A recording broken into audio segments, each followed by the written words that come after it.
সবাইকে শুভ সকাল। আমার আর একটি কুকিং ভ্লগে তোমাদের সকলকে স্বাগত। তো সকাল সকাল আমি চলে যাচ্ছি আমার কিচেনে, তোমরাও চলে আসো। কারণ আজকের রেসিপি খুবই সহজ সরল।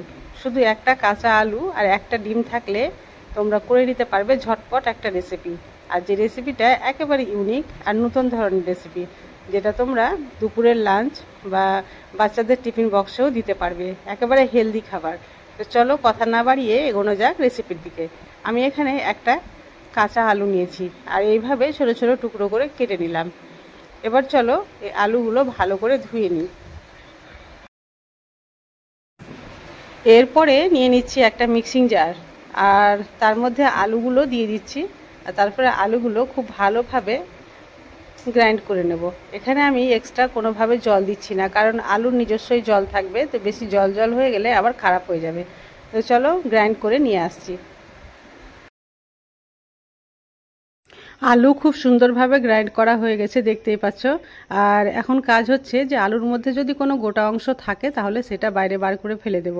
তার আগে আলুর এই মিশ্রণটা আমি কিন্তু একটা বাটিতে ঢেলে নিয়েছি, আর এটাকে সাইডে সরিয়ে রেখে দেব, কারণ এখন একটা অন্য মিক্সিং বোলের প্রয়োজন রয়েছে।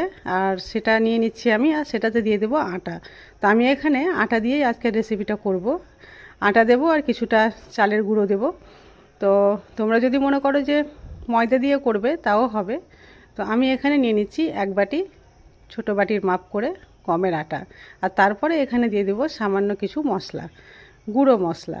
তো গুঁড়ো মশলা বলতে বেশি কিছু নয় আর কি, অল্প বেসিক মশলাগুলোই দেব। দিয়ে দিলাম স্বাদ মতো লবণ, হলুদ গুঁড়ো, শুকনো লঙ্কার গুঁড়ো আর কাঁচা জিরের গুঁড়ো। আর দিয়ে দিচ্ছি সামান্য পরিমাণে জোয়ান।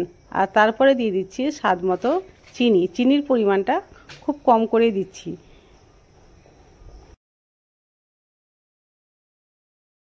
এরপরে যেটা লাগবে সেটা হচ্ছে ডিম। একটা পুরো ডিমটাই আমি ভেঙে এখানে দিয়ে দিচ্ছি। তারপরে ডিম আর আটার মিশ্রণ সবগুলো একসঙ্গে আমি কিন্তু ময়াম দিয়ে নেব। এখানে ময়াম দিতে গিয়ে মনে হবে যে আটার পরিমাণ কমও হতে পারে।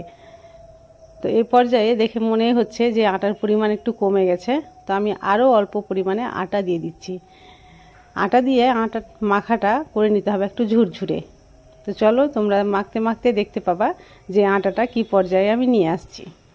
ডিম আর এই আটার মিশ্রণটা একেবারে যখন ঝুরঝুরে হয়ে যাবে, তখন আমি এর মধ্যে অ্যাড করব সেই আলুর মিশ্রণ, মানে গ্রাইন্ড করে রাখা আলু।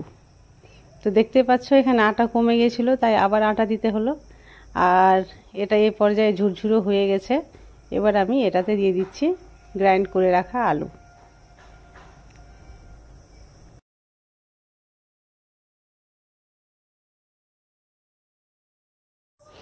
একটু একটু করে আলুর মিশ্রণটা দেব আর এটা মাখিয়ে নেব। প্রথমে অল্প দিয়েছিলাম, তারপরে এই রকম হয়েছে। এবার আমি সম্পূর্ণটাই দিয়ে দিচ্ছি। তারপরে তোমাদের দেখাচ্ছি যে এটা একটা ব্যাটারে পরিণত হয়ে গেছে। এই যে দেখে বুঝতেই পারছো কতটা নরম হয়ে গেছে। তো এখন আমি এখানে যেটা দেব সেটা হচ্ছে চালের গুঁড়ো।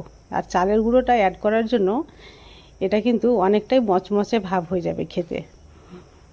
তোমরা হাতের কাছে যদি চালের গুঁড়ো না পাও তাহলে এর পরিবর্তে সুজিও ইউজ করতে পারো। তো চলো আমার কাছে চালের গুঁড়ো ছিল, তো আমি এখানে এক বাটি চালের গুঁড়ো দিয়ে দিচ্ছি।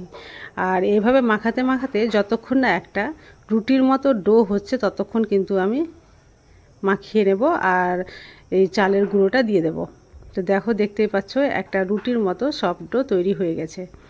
এবার এই ডো থেকে লেচি কেটে আমি রুটি বেলে নেব।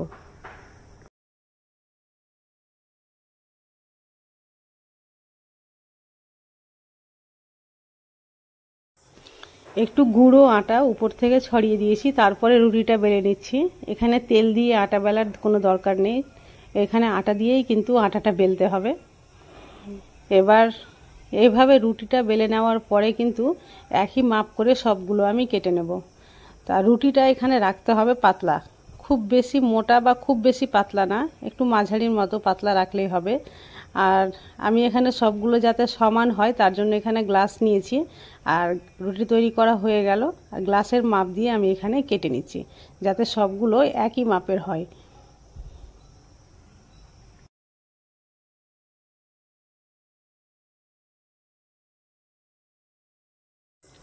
একটা রুটি থেকে 4টা করে এইভাবে আমি পুরিগুলো পেয়ে যাচ্ছি। আর এই পুরিগুলো খেতে কিন্তু খুব সুন্দর টেস্টি হয়, গরম গরম খেতে দারুণ লাগে। এর সঙ্গে কোনো রকম তরকারি বা সস কিছুই লাগবে না। তোমরা যদি মনে করো খালি মুখে খাবে তো খালি মুখেই খেতে পারবে। এটা তোমরা বড়দের টিফিন বক্সে, বাচ্চাদের টিফিন বক্সে সব কিছুতেই দিতে পারবে। তো দেখো সবগুলো তৈরি করা হয়ে গেছে, এখন শুধু ভেজে নিতে হবে। তো চলো অন্যদিকে গ্যাসের ফ্লেম অন করে আমি কিন্তু একটা প্যান বসিয়ে দিয়েছি, আর প্যানে দিয়ে দিয়েছি তেল। তেলটাও প্রায় গরম হয়ে এসেছে, আর গ্যাসের ফ্লেমটা আমি একেবারে লো রেখে দিয়েছি। আর এগুলো কিন্তু আমি দিয়ে এবার ভেজে নেব, উল্টে পাল্টে ভালোভাবে ভেজে তারপরে আমি তোমাদের দেখাচ্ছি।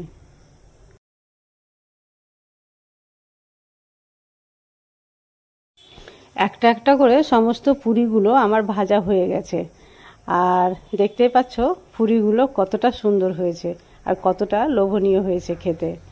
গরম গরম দুর্দান্ত স্বাদের এই পুরি একদিন হলেও তোমরা অবশ্যই ট্রাই করে দেখো, আর কেমন হয়েছে আমাকে কমেন্টে এসে অবশ্যই জানাবে। এই ধরনের সহজ সরল রেসিপি আমি প্রতিদিনই নিয়ে আসি।